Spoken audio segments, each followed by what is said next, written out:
más de 100 años, personas que habitaban en este municipio, Villa Aldama, encontraron que sus tierras eran lo suficientemente fértiles para la siembra del maíz. Este maíz se empezó a cultivar desde entonces para su consumo habitual. Sin embargo, casi por casualidad descubrieron que este maíz también tenía una propiedad especial. Se trata del arrocillo, que está dedicado únicamente al cultivo del maíz para las palomitas. Así que hoy los productores se han dado a una tarea muy especial, la siembra y su preservación, porque está en peligro de extinción.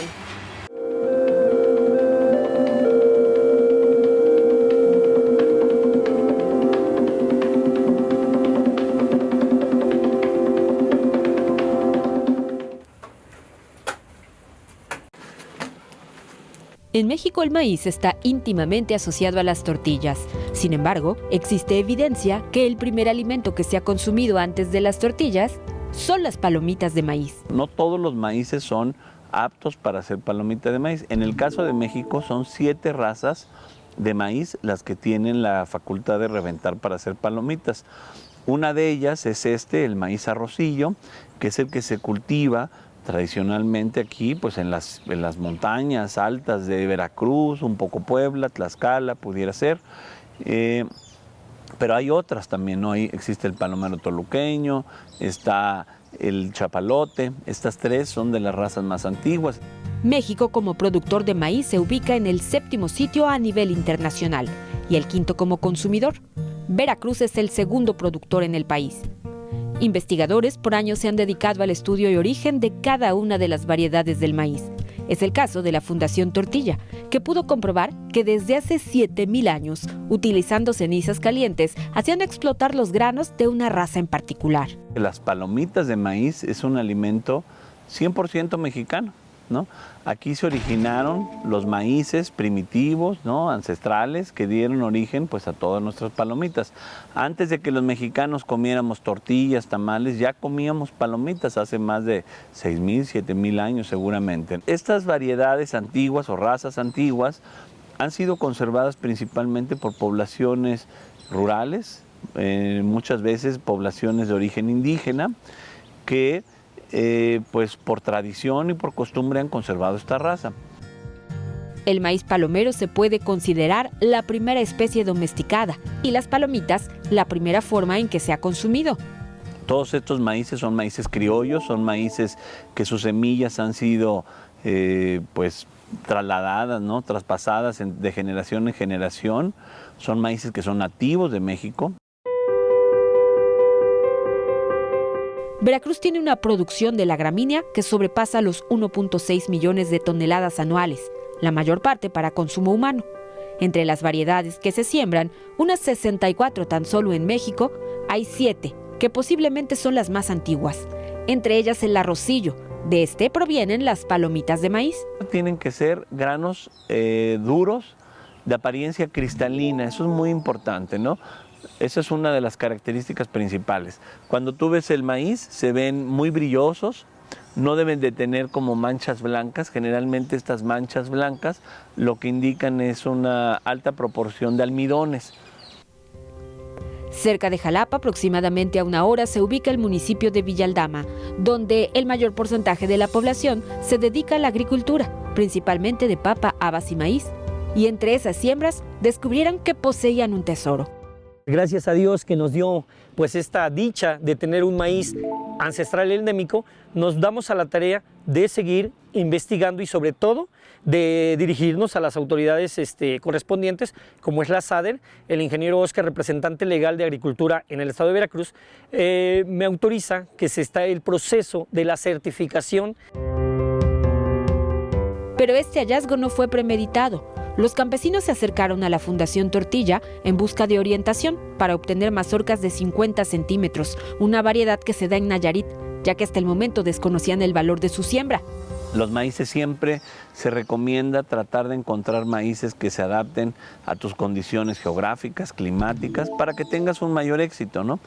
Y en este caso, pues yo le decía, bueno, ¿por qué no vemos mejor qué maíces tienen ustedes allá en Villa Aldama? Platícame, ¿qué siembran? Cuéntame un poco, ¿no? Pues mira que tengo este maíz, es un maíz blanco, tenemos uno para forraje.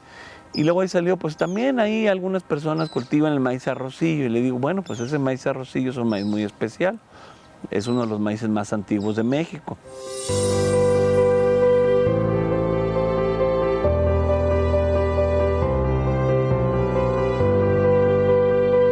En la localidad de Cruz Blanca, perteneciente a Villa Aldama, viven José Fermín y Reina.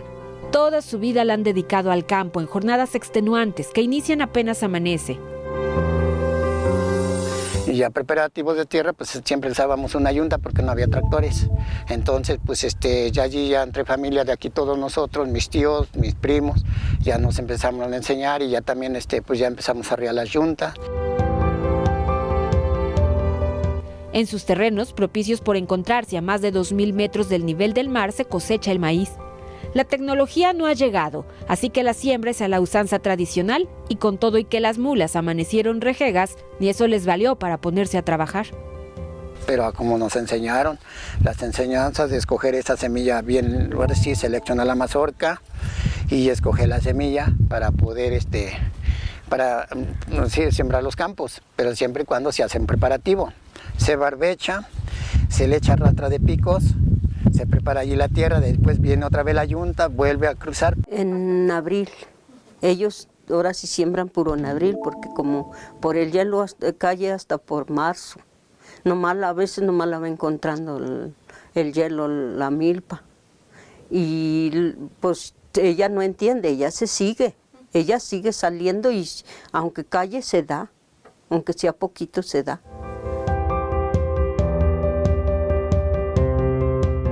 Las zanjas se van formando porque la cosecha del maíz no puede esperar. Además, es la herencia que abuelos y bisabuelos les han dejado y que dejarán como patrimonio a sus hijos. Ya también tengo a mi hijo y también le estoy dando las mismas enseñanzas. Porque le dije, digo, mira, yo no voy a ser eterno, voy a morir también, pero pues de todas maneras te queda lo que me enseñó tu abuelito, tú te lo vas a aprender. Si Dios permite que se dé, pues en diciembre van a cosechar. Así lo cosechamos y ya porque luego trae también a veces hoja y todo eso y lo tenemos que ir limpiando para subirlo al zarzo. Sin embargo, algo llamaba su atención: el tamaño de las mazorcas, que casi se pierden en la palma de una mano. Así que buscando nuevos granos para obtener otras variedades, descubrieron que se trataba de una variedad sumamente especial y en peligro de extinción. Mi jefe me enseñó que la semilla hay que seleccionar la mazorca.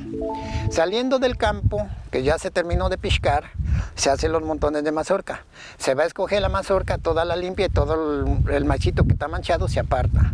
Todo va aparte, toda la mazorca limpia se aparta. Después de esa mazorca limpia, vamos a seleccionar la mazorca que es para semilla.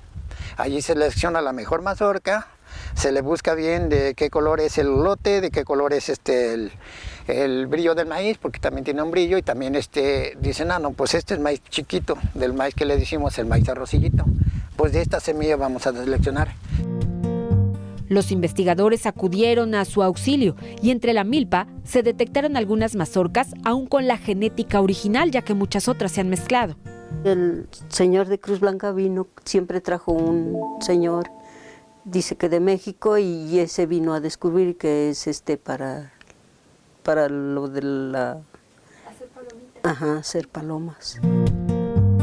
Cabe resaltar que este tipo de maíz también se ha encontrado en estados como Hidalgo, Tlaxcala, Michoacán, Estado de México, Oaxaca y Veracruz, aunque poco a poco, por sus características, se siembra en menor proporción, corriendo el riesgo de perderse. Poco a poco los productores fueron mezclando o se fueron mezclando los maíces porque algún vecino sembraba otro tipo de maíz y entonces se fue perdiendo un poco la genética ancestral. El hecho de que ellos tengan certificación es porque queremos que este maíz tenga un valor, una plusvalía y sobre todo que el beneficio llegue a los bolsillos de ciertos productores. ¿Por qué digo ciertos productores? Porque seamos honestos, de un padrón de 300, 400 campesinos en el municipio de Villa Aldama, pues pocos son los que siembran este maíz arrocillo. En Veracruz diversos municipios lo cosechan, aunque particularmente en Villa Aldama apenas pasan la docena de productores.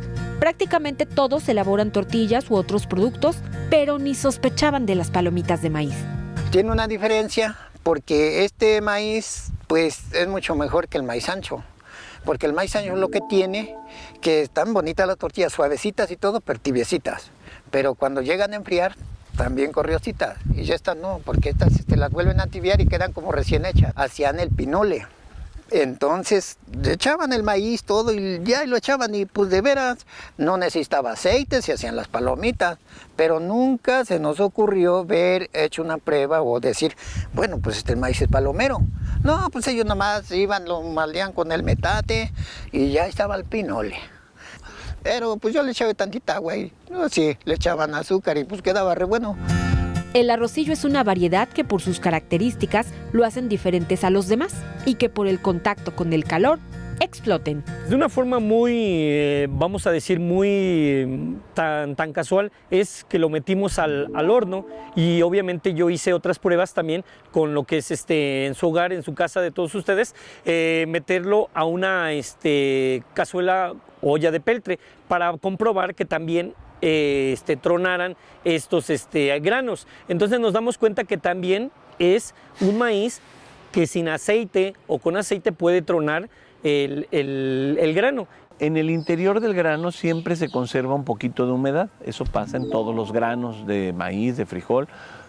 Entonces esas gotitas de agua minúsculas que están dentro de los granos de maíz, cuando uno calienta el maíz, lo que sucede es que este agua se evapora y genera una presión al interior del grano.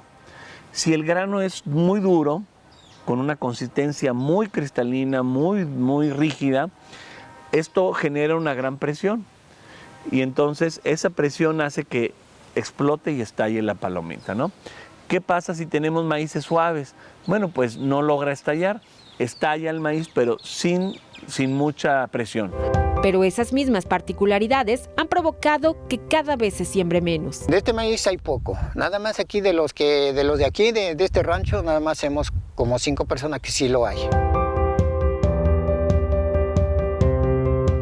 Afortunadamente no todo está perdido. Investigadores y productores han reconocido la necesidad de salvaguardar el arrocillo y de la conservación de sus semillas sin alteraciones genéticas. A nosotros nos interesa que los mexicanos sepan que las palomitas son de origen mexicano, aunque rápidamente se hicieron populares en toda América, ¿no? Lo que se busca es que este maíz de tipo ancestral permanezca, se le dé un valor agregado, pero también resulte una mejor forma de sustento para las familias que viven del campo, ya que el 99% de las palomitas que se consumen en el país provienen de los Estados Unidos, cuando no hay nada más mexicano que las palomitas. Se traen más de 80,000 toneladas de maíz palomero cada año, ¿no? Y eso tiene un valor de más de 1,000 millones de pesos. Entonces México está gastando todos esos 1,000 millones de pesos al año para comprar maíces en el extranjero, en Estados Unidos, a pesar de que México es la cuna de las palomitas de maíz.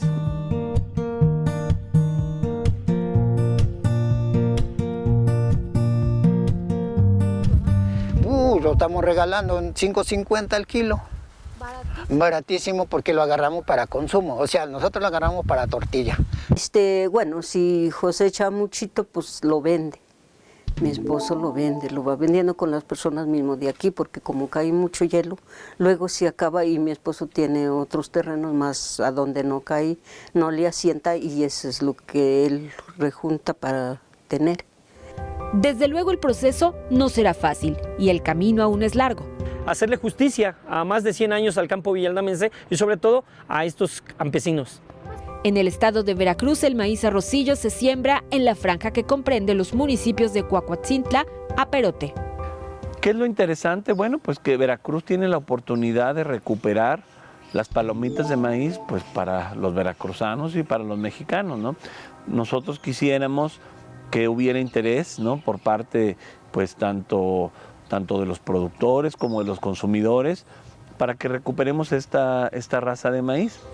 Así que este puede ser un buen momento para revalorar culturalmente la importancia de las palomitas de maíz y su historia, que incluye ritos ceremoniales, y por sobre todo, sentirnos orgullosos de que somos poseedores de un gran tesoro, de que es otro regalo más de México para el mundo.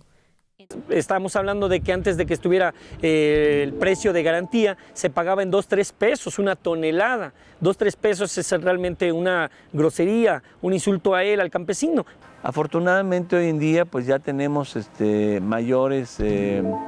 mayores protecciones legales, ya existe una ley de variedades vegetales, existe cierta protección tanto nacional como internacional. Está debidamente documentado que los maíces arrocillos son mexicanos. Nadie nos los va a robar, nadie nos los va a quitar, ¿no? Lo que hay que hacer más bien es promover a que la gente los siembre. Posiblemente el camino no será fácil para lograr la certificación. Lo cierto es que este es el momento de darle el valor merecido, no solamente al gran trabajo que hacen cada uno de los campesinos por preservar este maíz, estos cultivos que son muy mexicanos. Queremos palomitas, pero las queremos veracruzanas.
Ya sea como citadino o visitante, la ciudad de Jalapa nos ofrece múltiples escenarios con los que nos vamos familiarizando a primera vista, como son las oficinas públicas, el tránsito vehicular, los espacios culturales y escolares, así como los diversos cafés que nos permiten las charlas amenas. Pero dentro de esta vorágine de cotidianidad, en ocasiones o casi siempre, dejamos de apreciar escenarios de la ciudad que forman parte de la historia de Jalapa y que prácticamente están al alcance de todos, y estos son los callejones de la Atenas veracruzana.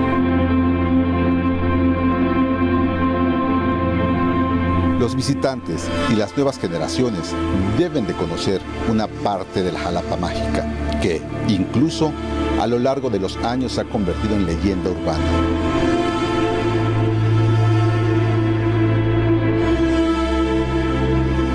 Quizá por su ubicación hay dos que son muy conocidos, el Callejón del Diamante y el Callejón Jesús te Ampare, aunque seguramente mucha gente ni siquiera tiene idea del origen de sus nombres.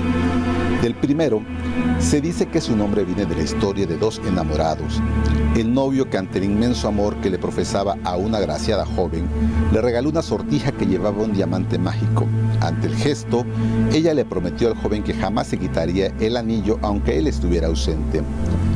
En una de sus ausencias y después de regresar, el joven visitó a un amigo, pero grande fue su sorpresa al encontrar en su alcoba el anillo.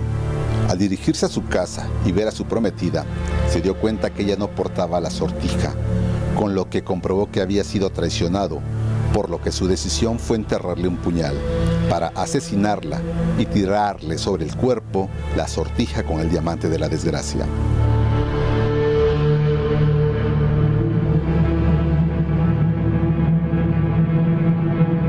El Callejón Jesús te Ampare también deriva su nombre de una historia de amor, pero esta ocasionada, cuenta la leyenda, por un hombre ebrio que al ver la afectividad que se profesaban dos enamorados, decidió apuñalar al joven, quien se encontraba sobre la banqueta. Ante el inesperado suceso y al ver que su novio era herido de muerte, la mujer solo reaccionó gritándole: «Cosme, Jesús te ampare».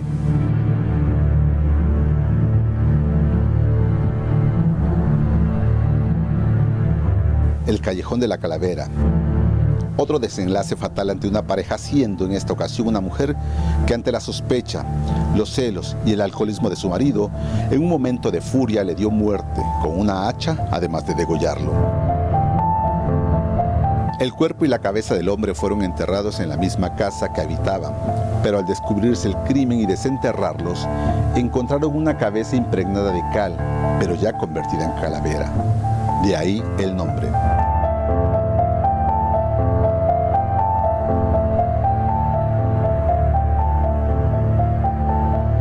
El del Infiernillo tiene como protagonista al mismo demonio, que en una ocasión se le apareció a un joven que caminaba por el lugar, que ante el estupor de ver la demoníaca imagen, salió corriendo, por lo que el diablo soltó una carcajada que, según cuenta la leyenda, se vuelve a escuchar en cada anochecer jalapeño.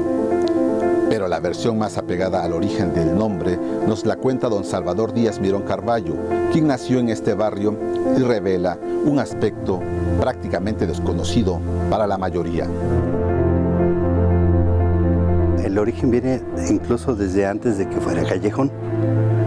Era solamente el paso del Infiernillo, porque era un paso, no había casas, no era callejón. Porque si viene por Madero, ahí donde empieza la subida, eso era un barranco. Entonces cuando venían a caballo, en los animales, ya no podían seguir derecho hacia arriba, entonces tenían que cruzar por aquí, subir hasta el faro y seguir hacia arriba, porque están subiendo la montaña, estamos en una montaña, estamos en un volcán, de hecho, ¿no? Entonces ya no podían seguir derecho, tenían que pasar por aquí, era el paso, era un paso, pero algunos de los hacendados, por pleitos con otros hacendados y me contaba mi abuelo que era algo así como de líos de faldas, algo amoroso por ahí. Había dos hacendados que no se veían con muy buenos ojos y uno de ellos sembró esto de una planta que se llama Infiernillo, que es una planta muy espinosa, para que solamente pudiera pasar un solo caballo y evitar que el otro pasara junto y le acomodara un machetazo, que era lo que se acostumbraba por aquí. Entonces era el paso del Infiernillo.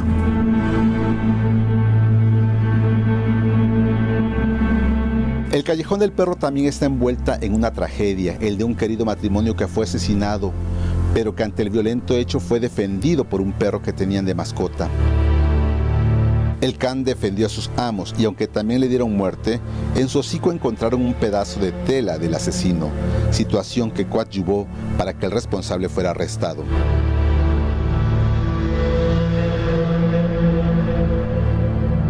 Las historias de los jalapeños también narran el de un curandero que enloqueció por causas desconocidas, pero que en su locura se empezó a sentir obispo, por lo que sus mercancías que vendía las empezó a dar a buen precio para recibir alabanzas. Él le aseguraba a sus marchantes que era un obispo y por consiguiente el nombre se le quedó a esa vialidad como Callejón del Obispo.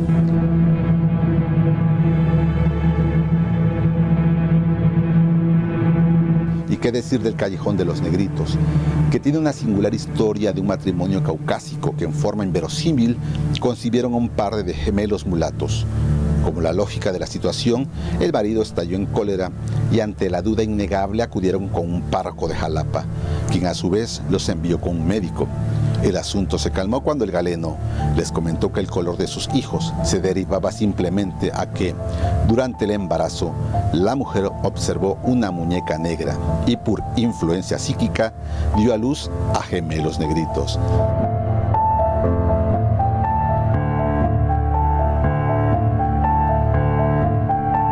El Callejón de Rojas es quizás el más céntrico de Jalapa y quizás su atractivo se conserva con un aire más colonial de todos los callejones de la capital del estado.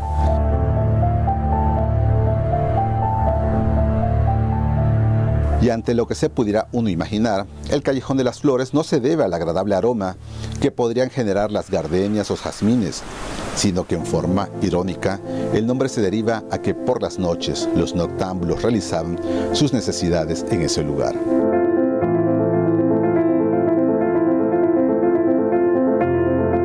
Lo que es la primera calle de Francisco Javier Clavijero también fue un callejón, al cual se le conoció como Tumbaburros, debido a que en lo empinado de la rúa provocaba a que los jumentos cayeran con todo y carga. Pero nombres tan singulares como el anterior también lo hubo en otras calles, como la de la Amargura, que hoy es la calle Revolución, o la Cuesta del Tío Machado, convertida actualmente en la calle Betancourt. De esta forma, en su próxima visita a nuestra ciudad, quien lo desee podrá recorrer callejones tan característicos por su trazado, pero principalmente por el origen de sus nombres.